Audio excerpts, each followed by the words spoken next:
O frio seco do inverno europeu envolvia Berna quando, sem alarde, os corredores do poder financeiro da Suíça começaram a se mover.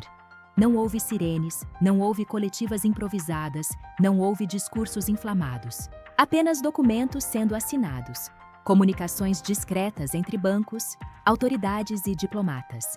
E uma decisão que, para quem acompanha a geopolítica, soa como um trovão contido. A Suíça congelou preventivamente os ativos ligados a Nicolás Maduro e a sua esposa, Cília Flores, poucos dias depois da prisão de Maduro em território americano. Em um mundo onde o dinheiro costuma se mover mais rápido do que exércitos, esse gesto silencioso talvez diga mais sobre o momento histórico da Venezuela do que qualquer declaração pública. O que aconteceu, em essência, foi simples e ao mesmo tempo profundamente simbólico. Após a detenção de Nicolás Maduro nos Estados Unidos, o Conselho Federal Suíço ordenou o bloqueio imediato de quaisquer bens, contas, investimentos ou estruturas financeiras que pudessem estar vinculadas direta ou indiretamente ao ex-presidente venezuelano e ao seu círculo mais próximo.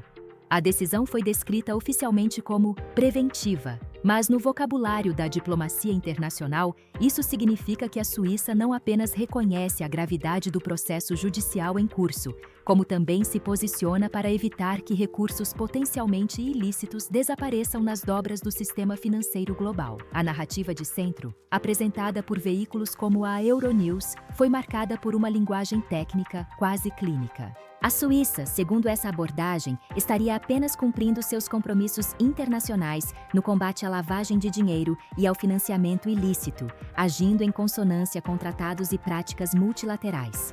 Não se trata, dizem, de um julgamento político, mas de uma resposta institucional a uma situação jurídica concreta. O tom é o de um Estado funcional operando seus mecanismos. Há uma prisão, há uma investigação, há ativos que podem estar relacionados, logo, congela-se. Sem adjetivos, sem paixões, sem previsões apocalípticas. Nesse enquadramento, a prisão de Maduro nos Estados Unidos surge como o ponto de inflexão que obrigou as engrenagens financeiras europeias a se alinharem. A Suíça não estaria escolhendo lados ideológicos, mas apenas protegendo o sistema financeiro internacional contra riscos reputacionais e jurídicos. O congelamento é apresentado como reversível, condicionado aos desdobramentos legais.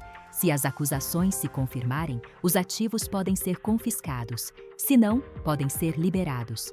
O foco, portanto, recai sobre procedimentos, regras, protocolos, e não sobre a figura de Maduro como líder político ou símbolo. Já a mídia de esquerda, especialmente representada pelo El País, mergulha em uma leitura mais estrutural e histórica. O congelamento dos ativos não aparece como um gesto neutro, mas como mais um capítulo da pressão internacional sobre a Venezuela, articulada majoritariamente por Washington e seus aliados. O discurso enfatiza que Maduro, mesmo detido, continua sendo reconhecido por parte da população e de setores políticos como presidente legítimo e que as medidas financeiras têm impactos diretos sobre o país, sua economia e sua população, que já enfrenta anos de sanções, escassez e instabilidade. Nesse viés, a Suíça deixa de ser apenas uma guardiã técnica da legalidade financeira e passa a ser vista como mais uma peça em um tabuleiro de contenção política. O congelamento dos bens de Maduro e de Cília Flores não é apenas uma resposta jurídica, mas uma forma de isolar politicamente o chavismo e acelerar a transição de poder na Venezuela, alinhando o sistema financeiro global a uma estratégia de mudança de regime. Há, nesse enquadramento, uma preocupação constante com os efeitos colaterais, como essas decisões, tomadas em escritórios suíços e tribunais americanos, ecoam nos bairros de Caracas, Maracaibo ou Valência, onde a crise econômica já moldou a vida cotidiana. A leitura da direita, por sua vez, apresentada de forma mais contundente por veículos como El Financiero, transforma o episódio em um marco definitivo do colapso do regime chavista. O congelamento dos ativos é retratado como uma consequência inevitável dos crimes atribuídos a Maduro: narcotráfico, corrupção, lavagem de dinheiro, violações de direitos humanos e associação com redes ilícitas internacionais.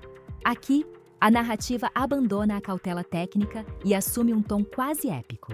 A prisão de Maduro e o bloqueio de seus recursos no exterior são vistos como o início do fim de uma era, um acerto de contas entre a comunidade internacional e um governo descrito como autoritário e criminoso. Nesse viés, a Suíça surge como um símbolo de que nem mesmo os cofres mais seguros do planeta podem servir de refúgio para líderes acusados de delitos transnacionais. O congelamento dos ativos é apresentado como uma mensagem clara a outros regimes.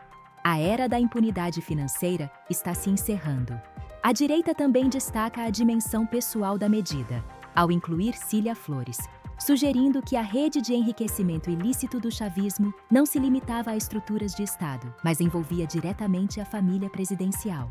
Entre essas três leituras, o fato central permanece. O sistema financeiro internacional começou a fechar suas portas para Nicolás Maduro. O gesto suíço, embora técnico na superfície, carrega um peso político e simbólico enorme. A Suíça, historicamente conhecida por sua neutralidade e por seu papel como guardiã de fortunas globais, raramente age com tanta rapidez e visibilidade em casos políticos. Quando o faz, é porque os riscos de inação se tornaram maiores do que os custos da intervenção. O congelamento dos ativos não apenas limita a capacidade financeira de Maduro e de seu círculo mais próximo, como também afeta a percepção global sobre a estabilidade futura da Venezuela.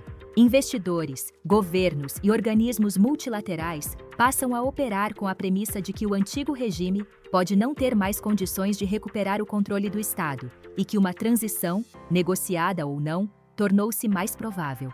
O dinheiro, mais uma vez, antecipa a política. O episódio também revela como a geopolítica contemporânea se desenrola menos por meio de tanques e mais por meio de sistemas bancários, códigos financeiros e decisões administrativas. A prisão de um líder em um país, seguida pelo congelamento de seus ativos em outro, mostra que as fronteiras tradicionais de soberania estão cada vez mais permeáveis quando se trata de fluxos de capital e crimes transnacionais. A Venezuela, que durante anos resistiu às pressões externas, apoiando-se em alianças regionais e no controle interno, agora enfrenta uma ofensiva que atua no coração de sua rede de sobrevivência: o dinheiro. Ao final, independentemente do viés adotado, a conclusão converge para um ponto incontornável. A detenção de Nicolás Maduro e o congelamento de seus ativos na Suíça marcam uma mudança profunda na dinâmica do poder venezuelano. Não se trata apenas de um processo judicial, mas de um redesenho silencioso do mapa de forças que sustentavam o regime. O futuro da Venezuela permanece incerto, mas uma coisa se tornou clara nos cofres gelados de Berna. A arquitetura financeira que por anos protegeu o chavismo começou a ruir, e com ela, as certezas de uma era.